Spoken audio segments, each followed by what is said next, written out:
Nggak nyangka banget ternyata ada film Indonesia yang berani mengangkat isu konflik yang ekstrim banget dari segi agama maupun politik. Sampai gue juga nontonnya tuh tegang dan juga ngeri banget ya ketika konfliknya dieksplor dalam banget. So let's talk about Tuhan, izinkan aku berdosa.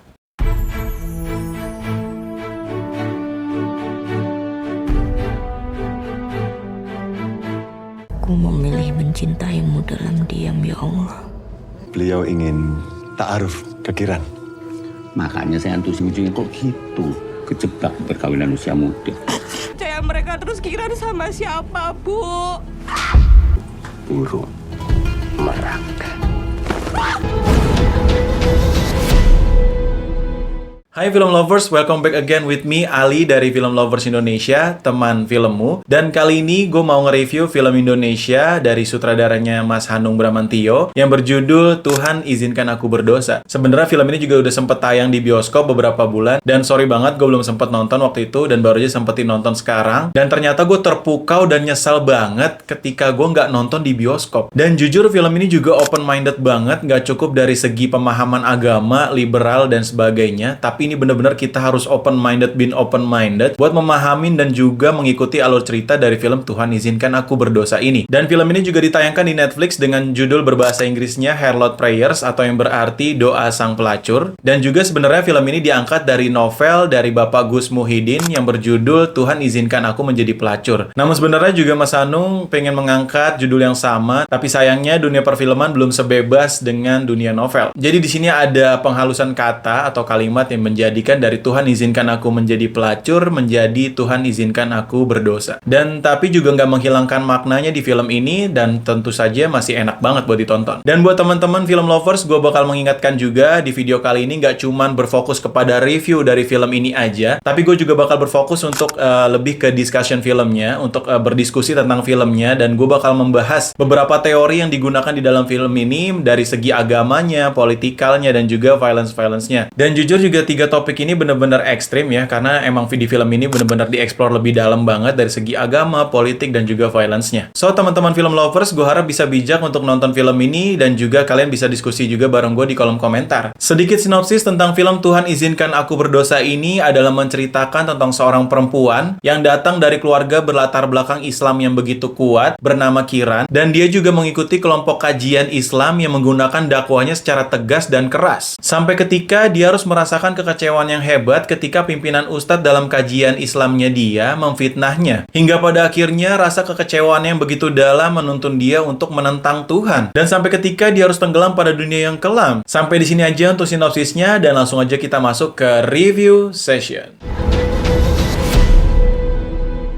Oke, untuk di review session kali ini, gue akan bahas beberapa hal dalam film Tuhan Izinkan Aku Berdosa ini. Dari yang pertama, seperti biasa, gue akan membahas dari segi experience atau kesan gue nonton film ini. Jujur bin jujur, gue juga nggak menyiapkan ekspektasi yang tinggi terhadap film ini, tapi gue juga udah ngerasa kalau film ini juga bakal ngebahas isu-isu yang dewasa. Seperti contohnya topik seks bebas dan juga paham agamis yang begitu mendalam. Dan bener aja nggak terduga ketika gue nonton film ini, gue ngerasain experience gue di awal ya, di awal kan kayak kita udah tahu nih, ngerasa kalau filmnya kan bakal kayak ada banyak isu dewasa, dan gue juga akhirnya dibikin kepo dan kaget banget ketika si Mbak Agni ini memerankan sebagai wanita penghibur yang bernama Kiran. Dan di awal film juga ada hooknya seperti itu ketika dia di kolam berenang bersama juga public figure yang kesana islamik banget. Dan di sini gue juga akhirnya ngelihatnya kaget juga, berani banget si Mbak Agni memerankan karakter Kiran yang memiliki dua identity ya, memiliki dua identitas sebagai pertama wanita muslim dan juga wanita penghibur. Dan dari hook ini juga udah kena banget, dan kemudian film mundur lagi menjelaskan ketika si Kiran ini masih mengikuti kelompok kajian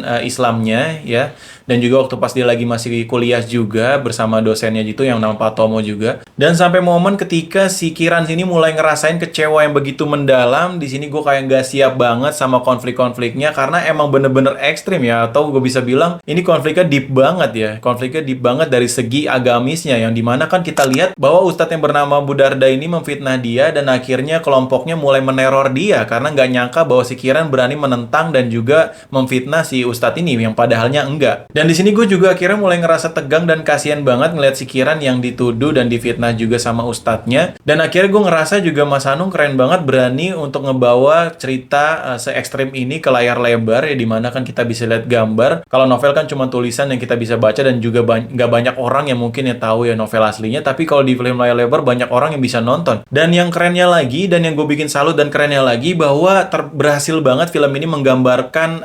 gamblangnya dari segi pengangkatan isu konfliknya yang benar-benar ekstrim, yang menceritakannya dari segi agamisnya seperti fitnah tadi, dan juga ada kelompok keras ya, radikalnya tersebut, dan juga dari segi politiknya dan juga dari kekerasannya. Jadi bisa dibilang dari segi experience gue nonton ini dari awal, dari momen ketika ada konflik itu mulai muncul sampai ketika si Kiran ini mulai menentang Tuhan dan masuk ke dunia yang kelam, gue bener-bener nggak siap banget dan ngerasa tegang, kasihan, dan pada akhirnya juga nonton film ini nggak bisa ngerasain seneng sedikit pun ya, kayak emang kerasanya kayak tegang, takut, kasihan banget, campur aduk nonton film ini. Kayak sampai gue juga nyebut kasihan banget ya ngelihat si Agni ini bener-bener masuk ke jurang konflik atau jurang dunia yang kelam ya, untuk menentang Tuhan dan juga membuktikan dan mencari ridho Allah juga, mencari ridho Tuhan di sini. Jadi overall dari segi experience gue nonton film ini kayak dibuat gak siap banget sama konfliknya yang awalnya kayak membahas konflik dari segi kulitnya aja sampai ke biji atau intinya ya. Jadi kayak dibuat kita masuk ke dalam jurang konflik, jurang kayak dunia kelam, dari awal dia difitnah, terus juga mulai dibohongi sama temennya ya, memanfaatkan dia dalam situasi itu,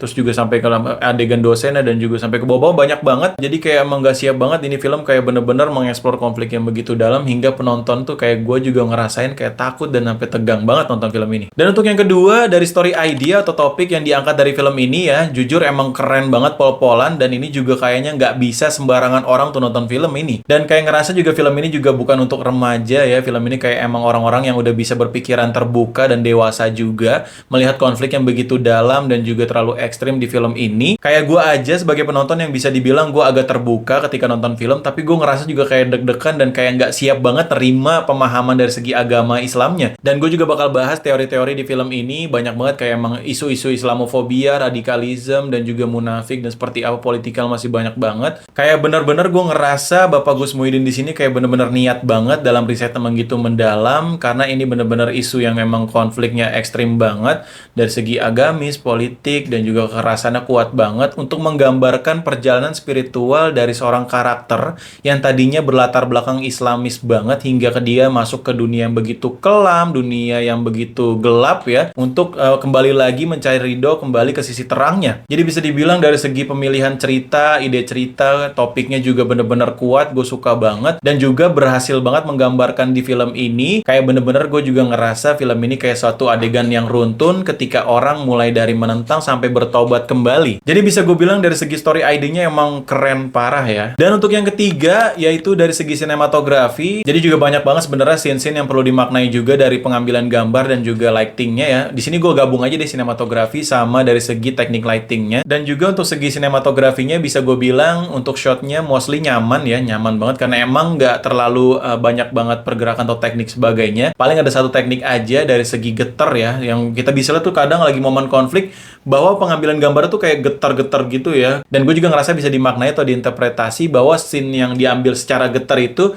di kita sebagai penonton dibikin bingung, kepo, dan juga panik banget ya, dibikin panik juga ngelihat si konfliknya. Kayak ada momen ketika si Kiran bersama Darul ini yang lagi di tengah sawah, yang digambarkan pada scene tersebut bahwa si Kiran udah diusir sama ibunya karena nggak nyangka waktu pas momen ketika berita fitnah dari Ustadz Abu Darda itu mulai menyebar ke keluarganya. Di sini juga konfliknya kuat banget begitu dalam sampai si Kiran tuh udah getar banget, nangis gitu ya, pol-polan, udah kayak emang kesal banget ya di mana Tuhan dan sebagainya, dia sampai menentang juga. Dan akhirnya pengambilan scene dari sinematografi ya sampai getar juga, ngerasakan bahwa emosinya tuh sampai ke penonton. Dan juga buat gue ngerasa bahwa teknik directing dari Mas Hanung ini pengen banget ngelihat penontonnya juga ikutan getar ya, ikutan juga kecewa dan sedih banget ngelihat si Kiran yang mulai emosinya dan juga jiwanya yang mulai goyang ya di sini. Jadi bisa gue bilang dari segi sinematografi teknik getar ini emang keren banget ya, dan juga sampai banget ke gue ketika nontonnya. Dan paling itu aja yang bisa gue highlight dari segi sinematografinya. Dan dari teknik lightingnya gue paling agak sedikit sampai bingung juga sampai sekarang, saya agak ngerasa bingung juga ketika Mas Hanung di sini menggunakan banyak banget warna merah dan hijau ya di sini. Kayak scene yang waktu pas dia di rumahnya Mbak Ami, yang salah satu PSK juga yang dia tinggal di sana, si Kiran. Banyak banget scene yang menggunakan teknik lightingnya tuh merah dan juga hijau. Di sini gue juga agak bingung ya, karena too much ya. Ya mungkin maksudnya Mas Hanung di sini kayak menggambarkan ini dunia kelamnya, yang dimana kan si Kiran ini kan membawa identitas wanita Islami banget, tapi dia tinggal bersama wanita PSK, yaitu si Mbak Ami itu. Jadi mungkin makna lighting di sini kayak emang kesannya gelap aja, kesana kelam ya, dunia kelam dan sebagainya. Tapi ya kayaknya too much aja sih kalau terlebih banyak ya. Kayak bisa dibikin biasa aja dan sebagainya juga. Dan paling itu aja dari segi sinematografi dan teknik lightingnya. Dan untuk yang keempat itu background ya. Di sini kayak gue emang ngerasa perlu banget nih gue nge-review background di sini, kayak karena ada dua hal yang gue highlight banget. Dan jujur kalau mostly dari segi-segi drama, dari segi konfliknya ya emang bagus ya. Backgroundnya juga emang nyaman, aman aja ya, aman-aman aja. Kayak ada momen sedih, momen haru, momen konfliknya juga gue ngerasa banget dari segi backgroundnya. Tapi ada dua scene background yang gue rasa ini lebay banget ya. Ini bener-bener kayak sampai gue ngerasa nggak cocok di film ini ada ya. Jadi ini dari segi pribadi gue ya. Yang pertama itu ketika si scene romantisnya si Kiran sama si Darul. Jadi ada momen ketika si Darul sama Kiran ini lagi di tepi pantai berdansa bareng. Kayak gue emang kena banget dari segi romantisnya. Ini pembawaannya juga kayak si Darul kan yang emang pengen jadi pelindung ya. Pengen juga ngelindungin Kiran dan juga pengen bantuin Kiran. Untuk awal-awal background romantisnya masih masuk tuh. Tapi lama-kelamaan kayak pas ada lagu lirik Inggrisnya masuk, kayak gue ngerasa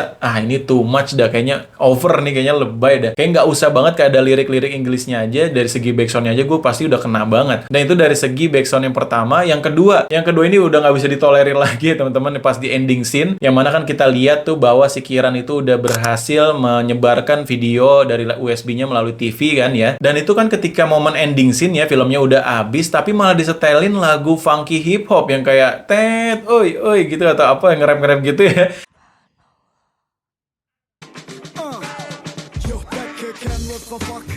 Itu bener-bener kayak gue ngerasa, aduh, gue udah ngerasain iba banget nih, gue ngerasain udah kayak, wah, momen turning back nih, atau turning point kembali ya. Tapi kayak yang di setelin lagu itu kayak, ya elah, emang kayaknya ini film mafia atau ini emang kayak film action ya. Kayaknya nggak cocok banget tuh. Ya kasih backsound ending scene aja yang kayak redam gitu ataupun turun gitu ya, nada-nada intonasinya atau ritme suaranya. Ataupun juga bisa kasih backsound kayak lagu-lagu yang slow gitu ataupun rendah dan backsound kayak gimana lah ya. Padahal gue udah ngerasa banget kayak nontonnya haru banget ya, kayak emang ngerasa banget si perjuangan Kiran sampai akhir, tapi dikasih backsound kayak gini kayak aduh, kayak nggak cocok banget. Gue kayak nggak bisa tolerir banget. Kayak emang nggak cocok ya backsoundnya.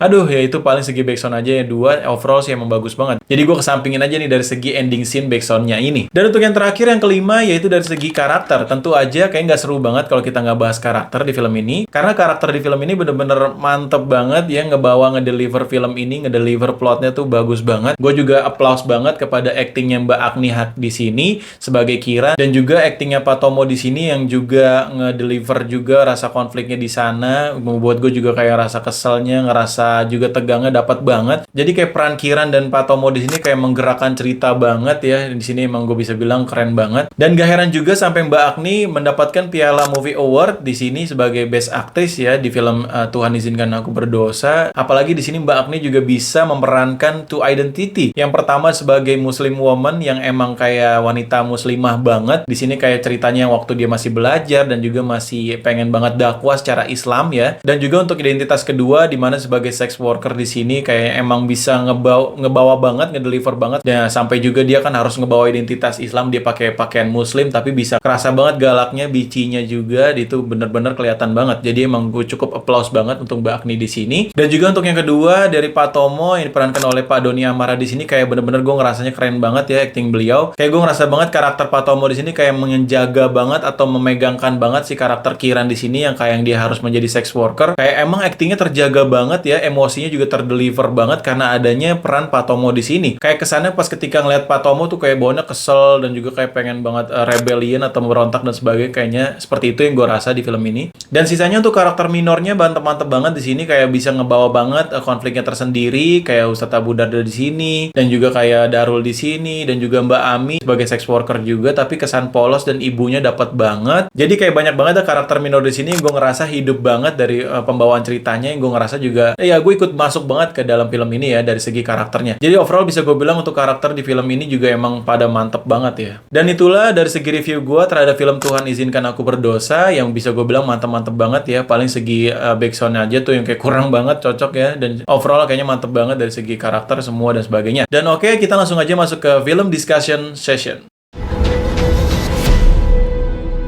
Dan untuk film discussion session ini bisa dibilang baru juga di channel Film Lovers Indonesia ini, tapi sebenarnya juga mirip-mirip aja sama sesi ending explain, yang mana ending explain juga kan fokus untuk ngejelasin endingnya, penjelasan endingnya dan sebagainya juga. Tapi untuk film discussion ini lebih berfokus aja kayak kita ngomongin filmnya aja, yang kayak emang isu-isu yang pengen diangkat aja, jadi nggak berfokus kepada storyline-nya. Jadi untuk di film Tuhan Izinkan Aku Berdosa ini, gue ngangkat 3 isu yang pengen gue bahas di sini, yaitu yang pertama dari segi isu Islamnya ya, yang banyak banget turunan dan juga dari yang kedua yaitu dari segi politiknya, dan yang ketiga dari segi violence-nya atau kekerasannya. Langsung aja kita yang pertama dari segi isu Islamnya. Jadi untuk ngebahas isu Islam di sini, pertama kita harus tahu dulu tujuannya si Kiran di sini. Yang mana si Kiran itu kan tadinya pengen banget ngungkap ya identitas atau ngungkap kebusukannya atau kejahatannya si Ustadz Abu Darda, pimpinan kajiannya di kelompok Islamnya dia, yang mana ngefitnah si Kiran juga. Di sini dia pengen banget ngungkap ya, pengen banget ngasih tahu semua orang bahwa si Kiran tuh nggak fitnah tapi dia emang bener. Dan kedua juga motif dia ketika pengen membuktikan bahwa banyak politikus yang munafik juga, yang sepertinya memperjuangkan dakwah Islam tapi ternyata dia munafik, dia juga menggunakan jasa para sex worker seperti Kiran juga. Dan ini adalah 2 motif yang diperlihatkan pada karakter Kiran di dalam film ini. Dan untuk yang pertama dari segi isu Islamnya bisa kita bahas dari yang pertama, yaitu segi radikalisme di film ini. Jadi bisa kita lihat banyak banget isu Islam radikal di sini, yang mana kan kita tahu tadinya juga kita nggak nyangka ya bahwa kelompok kajiannya si Ustadz Abu Darda ini kan kayak normal aja, tapi ternyata seiring berjalannya waktu bahwa kajiannya si Ustadz Abu Darda ini menganut paham radikal, yang mana kita bisa lihat pertama dari berita di dalam TV yang waktu pasti Kiran ke rumah sakit, ada berita bahwa ada kelompok Islam yang ngebom kantor polisi ya kalau nggak salah seperti itu. Dan kemudian diperlihatkan kembali ketika mau ending scene, mau menuju konflik terakhir, si Kiran di rumah sakit menonton bahwa ya udah pada ditangkepin ya si Ustadz Abu Dardanya dan juga para anggota-anggota Islam di sana yang udah ditangkepin, bahwa diduga dan juga telah diinvestigasi kelompok dia adalah kelompok radikal yang ngebom kantor polisi tersebut. Dan lucunya lagi bahwa si Darul ya yang udah mengkhianati Kiran ada di sana sebagai petinggi Ustadz Abu Dardanya juga. Dan jadinya isu radikal Islam di sini terlihat jelas banget bahwa kelompok kajiannya, kelompok Islamnya Abu Darda di sini tuh emang radikal, yang ngelakuin dakwah atau jihadnya secara ekstrim, yaitu ngebom kantor polisi, ngebom juga, dan juga emang yang melakukan dakwanya juga tidak secara manusiawi ya, menyakiti orang lain dan sebagainya. Jadi emang kayak udah keras aja, Islam turunan keras. Dan ini juga jelas banget ya terlihat dari segi isu radikalnya di sini. Dan untuk yang kedua juga dari segi Islamofobia terlihat jelas banget di film ini, bahwa kita bisa lihat ada adegan mengejelek-jelekan Islam atau mengejek Islam pas momen ketika para kaum pecinta alam itu ya, si Husain pas siapa gitu ya, ketika dia lagi pada mengejek, bahkan menarik bajunya si Kiran sampai sobek gitu di sana. Dan dari scene tersebut kita bisa lihat jelas banget ada isu Islamofobia, yang mana terlihat jelas banget kalau kita tahu juga kan isu Islamofobia itu kan adalah sebuah ketakutan atau paham kebencian atau paham yang nggak toleransi terhadap kaum agama Islam juga, bahkan mengejek dan juga bahkan ada kekerasan juga. Jadi emang terlihat jelas banget Islamofobia di sini, yang mana juga si para pecinta alam ini kan juga mengejek si Kiran kelompoknya, menariknya bahkan sampai sobek dan sebagainya. Dan ya pada akhirnya kita bisa lihat ya untuk isu Islamofobia di film ini. Dan untuk yang ketiga dari segi munafik ya, kita bisa lihat banget di sini jelas banget bahwa si kayak peran Abu Darda dan juga ada karakternya si Amin yang sebagai politik ya, di sini terlihat jelas banget bahwa banyaknya para petinggi Islam dan juga para pemimpin dakwah Islam yang munafik di sini. Dan coba kita bedah satu-satu mulai dari karakternya Ustadz Abu Darda, yang mana terlihat jelas banget adegan munafiknya dia, di mana dia ketika ngelihat si Kiran tuh langsung banget terpukau ya, pengen langsung ngajak ta'aruf. Di sini kayak awal-awal tuh kayak penonton dirasa ya bagus deh ya, akhirnya Kiran diajak ta'aruf dan juga bisa ditolong juga dari keluarganya, yang mana kan bapaknya lagi sakit dan sebagainya. Tapi ternyata Ustadz Abu Darda di sini memang nge-troll ya, pas ketika dia nelpon kayak dia bilang, yaudah kalau nggak bisa nikah langsung aja kita nikah siri aja ya kan, ngajakin siri. Karena kan si Kiran juga tahu bahwa dia nggak bakal dijadiin istri pertama, tapi malah dijadiin istri yang ketiga ya kalau nggak salah. Dia bakal dijadiin istri ketiga, jadi kaget banget si Kiran, ternyata si Abu Darda emang udah punya istri banyak dan juga langsung mau diajak siri. Ketika dia pas momen lagi mau ta'aruf, ternyata si Kiran langsung bilang di situ kayak, "Bah, bukannya kita nggak langsung nikah kayak nikah siri dulu aja." Di sini langsung kayak Ustadz Abu Darda kayak langsung memfitnah, itu fitnah bahwa si Kiran kayak salah lu gitu kan dan sebagainya. Mau dikasih bukti sama si Kiran malah HP-nya kayak malah dibanting. Jadi terlihat jelas banget bahwa di sini yang munafik si Ustadz Abu Darda dan juga sampai ngefitnah si Kiran di depan para pengikutnya. Dan tapi karena emang alirannya udah terlalu kuat, para pengikutnya juga percaya Ustadz Abu Darda dan malah memfitnah Kiran balik dan meneror Kiran ya. Jadi di sini emang terlihat jelas banget kalau film ini emang kalau ceritanya juga pengen menyinggung banget dari segi kemunafikan para pemimpin atau petinggi Islam. Dan untuk yang kedua, dari segi para politikus ya juga banyak yang munafik. Kayak pertama kita lihat banget ada salah satu political figure atau public figure yang mana kita bisa lihat di adegan pertama di kolam berenang ketika si Kiran lagi mode sex worker dan juga lagi ngehasut atau ngerayu si public figure tersebut yang akhirnya dia membuat dia terlihat jelas banget. Padahal tuh ada scene di berita ya dia lagi ngomong kayak mendakwa secara Islam banget, tapi di sana akhirnya terlihat jelas banget bahwa kemunafikannya si public figure tersebut ketika menggunakan jasa sex workernya si Kiran di sini. Dan akhirnya juga terlihat jelas lagi ketika politikus yang terakhir ya si Amin itu, nama yang bernama Amin di sini yang kayak emang dia mau nyalonin, terlihat Islamik banget, terlihat juga dermawan banget, emang kayak pokoknya Islamik banget ya dia di sana membawa identitas Islam yang kuat. Tapi ternyata bisa goyah juga ya, atau dilihat juga munafiknya ketika dia mulai memesan jasanya seks worker si Kiran melalui Pak Tomo. Jadi emang kayak wah di sana kita bisa lihat banget emang gelapnya dia, gelapnya si Amin di sana. Kayak yang tadinya di berita atau di public figure-nya dia ya, kita bisa lihat banget bahwa kayak emang kesana Islamik banget. Tapi akhirnya terlihat jelas banget ketika dia lagi main sama si Kiran, bener-bener kayak emang dia abusive-nya kuat banget ya, sampai kayak mukulin si Kiran gitu. Dan juga kayak emang di sana juga ya terlihat banget bahwa munafiknya ya, terlihat banget bahwa bad person-nya di sana kayak emang bukan lah lu siapa dah kayak gitu ya kesana ya. Dia berani untuk melakukan kekerasan terhadap cewek juga dan juga dia menggunakan jasa sex worker juga di sana. Dan sampai ketika juga si Amin pas tahu ketika si Kiran pengen menjatuhkan dia juga menyari Kiran, meneror Kiran sampai nyewa juga para preman yang sampai nginterogasi dia sampai wah kacau banget di sana ya. Jadi emang terlihat jelas banget bahwa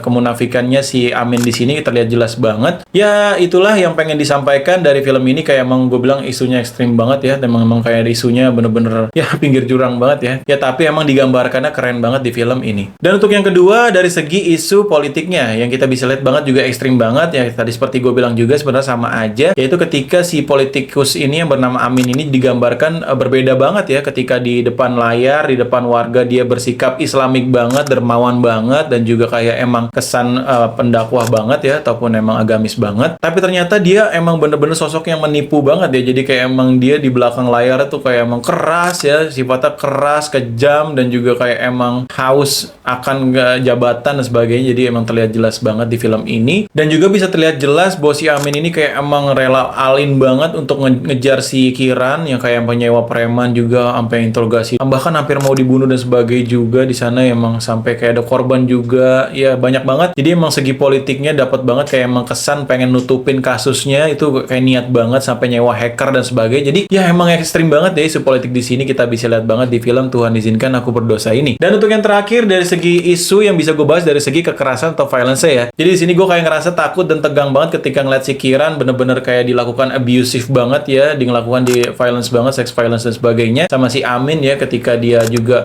ditonjokin, dipukulin sama si Amin baru dimainin ya. Itu bener-bener kayak gue aduh takut banget gue nontonnya gitu kan. Kayak bener-bener peringatan di awal yang bilang kalau ada isu-isu kayak gini tuh bener-bener jelas banget di film ini. Kayak gue juga sampai tegang dan takut banget ngeliatnya, kasihan banget. Kayak scene interogasi juga yang bener-bener ahlin banget tuh, di listrik, disetrum, dipukulin. Aduh kasihan banget ya. Jadi pas juga emang momennya banyak banget kekerasan-kekerasan di sini yang kayak diangkatnya secara gamblang ya, bisa gue bilang ya, kayak emang apa adanya aja. Dan akhirnya juga sampai ngebuat penonton juga ngerasa tegang dan takut banget ya. Kayak gue nonton sampai nyebut juga ya, kayak memang takut banget ya. Ngeliatnya kasihan banget sama si Kiran di sini. Oke, dan beda banget kayak di film sebelumnya yang gue bahas di film Blink Twice ya, kayak emang dari awal kan dia bilang banget tuh peringatannya bahwa di sini ada bakal ada sexual violence dan juga ada isu tema dewasa dan sebagainya, awas gitu kan. Tapi nggak jelas banget gitu, nggak banyak banget dia perlihatkan sexual violence-nya, dan juga kayak nggak kena banget, cuma sekedip doang. Walaupun gue juga nggak pengen banget diliatin, tapi kayak kurang kena. Tapi kalau di film Tuhan Izinkan Aku Berdosa ini kayak bener-bener wah inilah yang dimaksudnya, harusnya ada peringatan nih di awal nih, kayak bener-bener kayak awas nih, ini isunya dewasa dan sebagainya, dan sexual violence dan sebagainya. Jadi emang kayak gue kena banget dari segi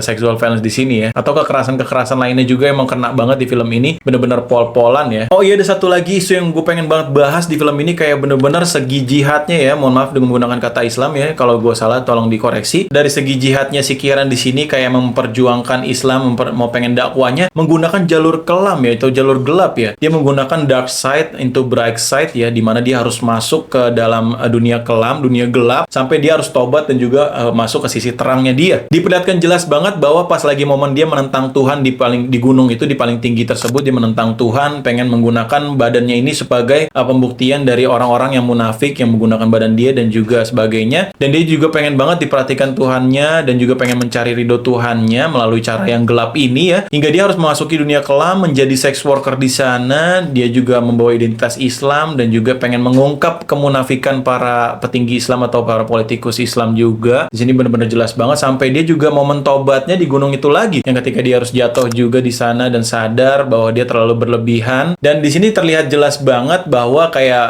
cara jihad dia yang menggunakan dark side into bright side tuh kayak emang jelas banget di film ini. Dan ini kesannya emang kayak bener dibilang Mas Hanung Bramantyo juga, bahwa film ini emang ceritanya sebenarnya perjalanan spiritual. Kayak perjalanan spiritual dari Kieran ini yang awalnya kayak dalam banget untuk memperdalam agama Islam banget, sampai dia juga paham banget teori-teori dan juga ajaran-ajarannya juga ya, semuanya paham banget, sampai dia ngerasain kekecewaannya begitu mendalam, sampai dia kayak dibuat tinggi, jatuh ke bawah, dan juga akhirnya naik lagi karena dia udah tobat dan sebagainya juga. Dan juga karena ada peran bapak yang di sini yang kayak emang selalu support dari jarak jauh juga, yang selalu memegangkan Kieran juga di sini. Jadi overall bisa gue bilang dari isu perjalanan spiritual ini emang keren banget di film ini. Jadi juga tergambarkan jelas banget di film ini juga, kayak emang gue kena banget, dan juga kayak momen dari jatuh ke bawah sampai bangkit ke atasnya emang keren banget di film ini. Dan itulah dari segi isu-isu yang bisa gue bahas dari sesi film discussion di film Tuhan Izinkan Aku Berdosa ini. Dan ini semata-mata dari opini pribadi gue, juga berdasarkan riset juga dari segi teori yang emang cocok juga di film ini, dari segi analisis juga. Dan sekali lagi mohon maaf banget jika ada salah-salah kata, bisa juga kita berdiskusi di kolom komentar juga. Dan untuk kesimpulannya dari segi film Tuhan Izinkan Aku Berdosa ini, bisa gue kasih rating dari FLI rating sebesar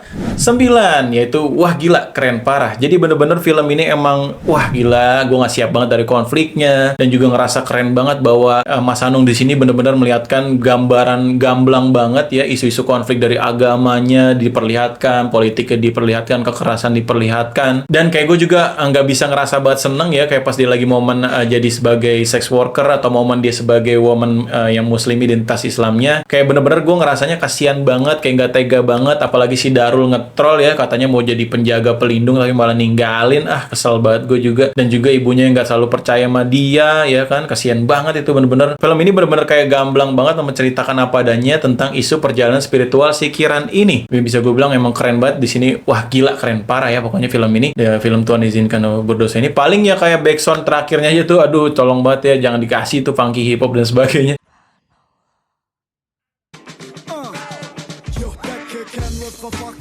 Yang nggak bener-bener kayak nggak ngeruntuhin ini gue ya, mood gue tuh pas nonton kayak udah mau sedih banget gitu ya, tapi malah lah kok jadi backsoundnya begini. Gue tahu itu momen kayak revenge atau momen kayak turning point ya, momen turning point, titik balik dari si Kieran, tapi ya nggak usah lah kasih funky hip hop kayak kesannya action banget film ini dan sebagainya juga. Dan itulah dari segi review gue tentang film Tuhan Izinkan Aku Berdosa, dan juga tentang isu konfliknya. Emang bagus-bagus banget di film ini. Gue nggak nyangka sih, dan gue kayak emang sekali lagi nyesal banget ya nggak nonton di bioskop ya. Mohon maaf banget ya untuk Mas Hanung dan juga jajarannya. Dan sekali lagi mohon maaf kalau ada salah-salah kata atau penjelasan dalam membawakan video ini atau membawakan review dan pembahasan film ini. Jangan lupa juga untuk teman-teman di like video ini kalau kalian suka. Jangan lupa juga untuk di subscribe channel ini supaya gue bisa berkembang lagi dan memberikan konten yang menarik dan bermanfaat lagi seputar film. Dan kita juga bisa berdiskusi kalau kalian mau bahas film apa, tulis di kolom komentar. Dan sampai berjumpa lagi di next video, and salam pecinta film. Tuhan Izinkan Aku Berdosa. Ini bener-bener drama yang kuat banget, kayak emang keren banget, gamblang banget, nyeritain apa adanya. Gue suka banget nih. Akhirnya berani banget ya Indonesia, apalagi Mas Hanung di sini membawain ceritanya. Keren banget deh film ini, gue nggak nyangka sih. Dan gue nyesel banget ya nggak nonton di bioskop. Ya emang mantap lah.